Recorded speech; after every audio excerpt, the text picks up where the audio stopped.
दोस्तों first time आप cruise ship join करना जा रहे हैं तो क्या क्या मुझे चीज़ ध्यान रखनी है, कैसे मैं पहुंचूंगा शिप तक, बीच के सफ़र में क्या होगा, कौन मुझे होटल के पिकअप करेगा एयरपोर्ट से, कौन मुझे शिप तक पहुंचाएगा।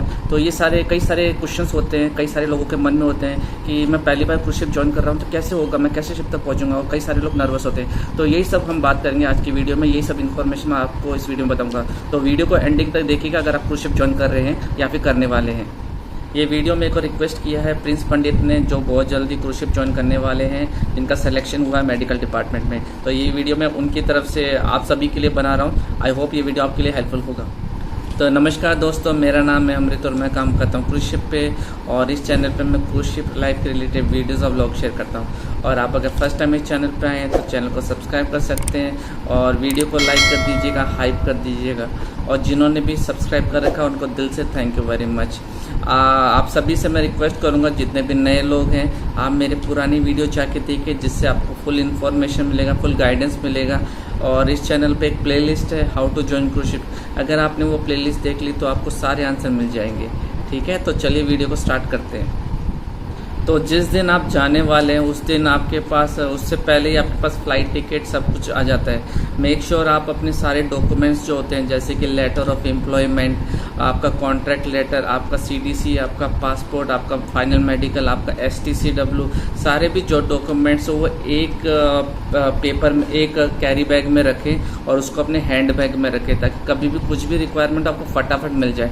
एक होते हैं प्लास्टिक का एक कवर होता है, चाहे तो उसमें रख लीजिए, क्योंकि ये डॉक्यूमेंट्स बहुत इंपॉर्टेंट होते हैं। सब आपको चाहिए होता है। लेटर ऑफ गारंटी भी होता है, लेटर वो जरूरी होता है। एक इमाइग्रेशन सर्टिफिकेट होता है, वो भी रिक्वायरमेंट होता है। सो जो भी इंपॉर्टेंट डॉक्यूमेंट्स है मैं आप सभी को रिक्वेस्ट करूँगा आप एक ही फाइल में रख लीजिए और उसको अपने हैंड बैग में रखिए। और बाकी आपका सारा एक चेक इन लगेज में आप जो भी बाकी सारा सामान है। और एक टिप मैं आपको देना चाहूँगा, जितना हो सके कम लगेज रखिए, जितना कम लगेज रहेगा आपका सफ़र उतना ही ईजी रहेगा।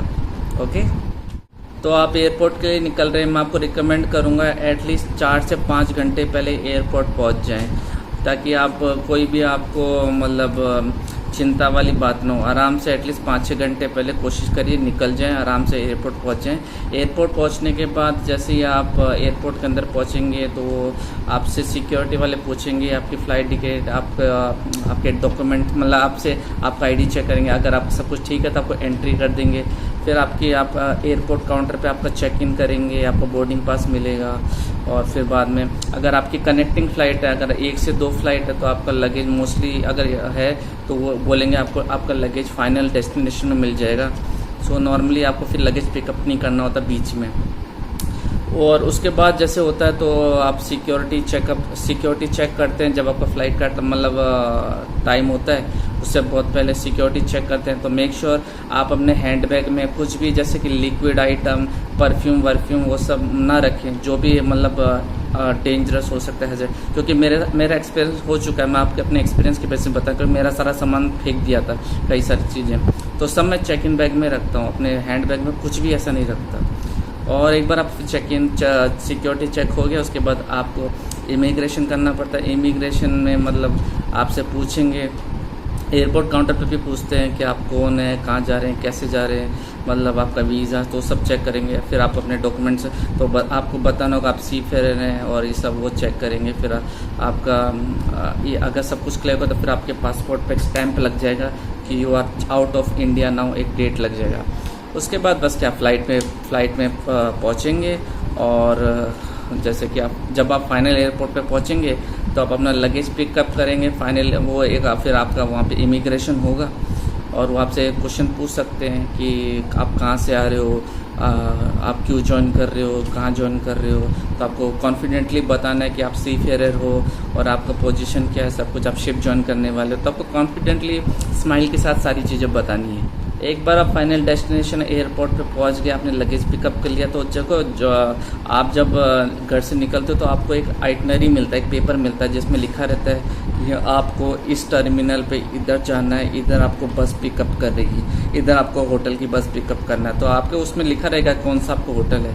तो आपको उधर जाना होता है, फिर वो होटल की बस आपको उसमें जाना, वो फ्री होती है और फिर आपको उसमें बैठना है, फिर आपको होटल ड्रॉप कर देंगे, फिर आप होटल में चेक इन किया और फिर आप एक बार होटल पहुंच गए तो सब कुछ सेट है, कोई दिक्कत नहीं। एक बार होटल पहुंच गए, फिर चेक इन हुआ, फिर आपको वो होटल वाले आपको लंच या डिनर का कूपन दे देते हैं। अगर आप लेट पहुंचे हो, जैसे नॉर्मली दोपहर या शाम तक ही पहुंचते हैं, तो फिर आपको होटल स्टे मिलता है। आप होटल में पहुंचते हो और फिर बाद में आराम से आप अपना लंच और डिनर एंजॉय करो और फिर बाद में रेस्ट करिए। उसके बाद उसके सुबह मॉर्निंग में 5 या 6 बजे आप रेडी होकर ब्रेकफास्ट करके फिर बाद में होटल से निकलते हो। बस में पूरे सब लोग जाते हैं, मेरी व्लॉग सीरीज़ आप देख लीजिएगा। फिर बस में आप सब जाते हो और फिर बाद में आप पोर्ट पे पहुंचते हो। आप पोर्ट पर पहुंचते हो, फिर पोर्ट में सिक्योरिटी चेक होता है, आपका लगेज इंस्पेक्शन होता है, हैंडबैग इंस्पेक्शन होता है और उसके बाद आप पोर्ट के अंदर पहुंचने के बाद HR डिपार्टमेंट आता है, मेडिकल डिपार्टमेंट आता है। तो HR डिपार्टमेंट आपसे पहले आपसे पासपोर्ट लेते हैं, फिर बाद में मेडिकल डिपार्टमेंट आपको एक फॉर्म देता है फिलअप करने के लिए। फिर एक बार फिर जैसे कि आपको नेम टैग मिलता है और आपको एक ID कार्ड मिलता है। सब वो होने के बाद आप शिप के अंदर एंट्री करते हो, आपका कार्ड स्वाइप होता है, आप चेक इन हो जाते हो।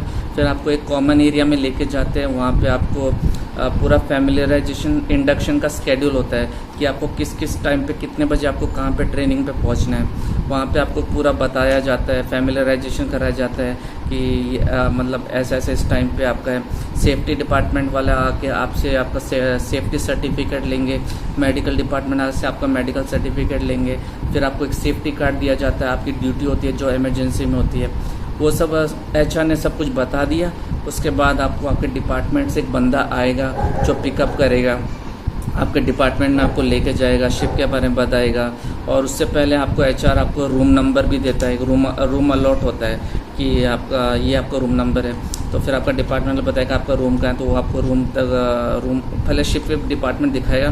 फिर आप अपना लगेज पिकअप करोगे, लगेज पिकअप एरिया से फिर आप अपने रूम में जाओगे, लगेज रखोगे और फिर लंच करते हो, फ्रेशन अप होते हो और उसके बाद फ्रेशन अप होने के बाद में आप जैसे लंच किया क्रू मेस में, आपको बस आपका प्रोग्राम होता है, एक स्केड्यूल होता है, वो फॉलो करना होता है। आप फिर वहाँ पे जाते हो, फिर 3 बजे के आसपास आपके ट्रेनिंग्स होने के बाद 3 बजे के आसपास आपका यूनिफॉर्म पिकअप होता है, आपका साइज वाइज सब होता है। लेकिन डिपार्टमेंट हेड के पास जब आप जाते हो, आपका ऑफिस आपका दिखाया जाता है, तो वहाँ पे आपको एक साइन ऑन पैकेज मिलता है। साइन ऑन पैकेज में आपका यूनिफॉर्म, सारी डिटेल सब कुछ रहता है और मतलब शिप के बारे में आपका जॉब रिस्पॉन्सिबिलिटी सब कुछ लिखा रहता है। और फिर बाद में शाम के आपको बताया जाता है कि कितने बजे आपको ड्यूटी आना है, कौन कौन आपके सुपरवाइज़र, कौन कौन मैनेजर है।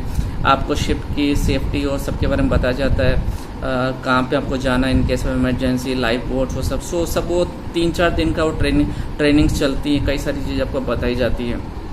और फिर बाद में शाम को आप ड्यूटी स्टार्ट करते हो। फिर बाद में पहले दिन से आपको ज्वाइनिंग होता है, क्योंकि क्रूज शिप में पहले दिन से शाम को ज्वाइनिंग होता है। अगर हाउसकीपिंग में अगर पहली बार आ रहे हैं तो टाइम लगता है, लेकिन अगर रेगुलरली आप क्रूज शिप पे काम कर रहे हो तो ऑन द स्पॉट आपको ज्वाइनिंग करके ड्यूटी करनी होती है। तो ऐसा होता है। तो ये सब होता है आपका पहले दिन में, आप सब कुछ ट्रेनिंग। पहले दिन थोड़ा बहुत हैसल रहता है, क्योंकि पहले आप जर्नी से आते हो, फिर शाम को होटल में रुकते हो, तो रेस्ट होता है। फिर बाद में वो सुबह पहले जल्दी निकलना पड़ता है, फिर पूरे दिन भर आप मतलब वो ट्रेनिंग्स, फिर बाद में यूनिफॉर्म, फिर शाम को ड्यूटी करना। तो बहुत पहले 1-2 दिन जो होते हैं बहुत स्ट्रगलिंग वाले होते हैं, 2-3 दिन। और जो न्यू ज्वाइनर्स है उनके लिए तो टाइम लगता है थोड़ा एडजस्ट करने के लिए। जो रेगुलर है उनके लिए पहले 2 से 3 दिन थोड़ा बहुत स्ट्रगलिंग होता है। ठीक है दोस्तों, ये था मेरी तरफ से कि आपको क्या क्या चीज़ें ध्यान रखनी होती है, कैसा क्या प्रोसेस होता है ज्वाइनिंग प्रोसेस, घर से लेके क्रूज शिप ज्वाइनिंग तक का। बाकी मैं मेरी तरफ से ये टिप्स बताऊंगा कि आप जो फ़ोन वोन चलाते हो, आप मतलब आप आराम से वीडियो रिकॉर्डिंग व्लॉग्स बनाइए। लेकिन ये चीज़ बताना चाहूँगा कि इमिग्रेशन के वहाँ पे, एयरपोर्ट के यहाँ पे मतलब आप ध्यान रखिए कहाँ पे क्या वीडियो बना रहे हो। पब्लिक एरिया, आपका फ़ोन का भी आपको ध्यान रखना है। बाकी शिप के अंदर फ़ोन यूज़ ना करें तो अच्छा है, क्योंकि शिप के अंदर का कुछ भी वीडियो वो सब बनाना आपने शेयर किया तो आप फायर भी हो सकते हो, क्योंकि वो सब प्राइवेसी होती है। ओके, सो ये था मेरी तरफ से क्रूज शिप ज्वाइनिंग करने का प्रोसेस, घर से लेकर शिप तक का। वीडियो कैसा लगा या मुझे बता सकते हैं, अगर अच्छा लगा तो हाइप कर दीजिएगा, और अगर कुछ पूछना चाहते हैं तो कमेंट बॉक्स में बता दीजिएगा। कुछ अगर मैंने मिस कर दिया तो आप मेरे से पूछ सकते हैं। बाकी thank you so much channel को इतना प्यार देने के लिए, और अगर आपने अभी तक सब्सक्राइब नहीं करा सब्सक्राइब कर लीजिएगा। मिलते हैं आपसे बहुत जल्दी नेक्स्ट वीडियो में। Thank you so much, see you, bye.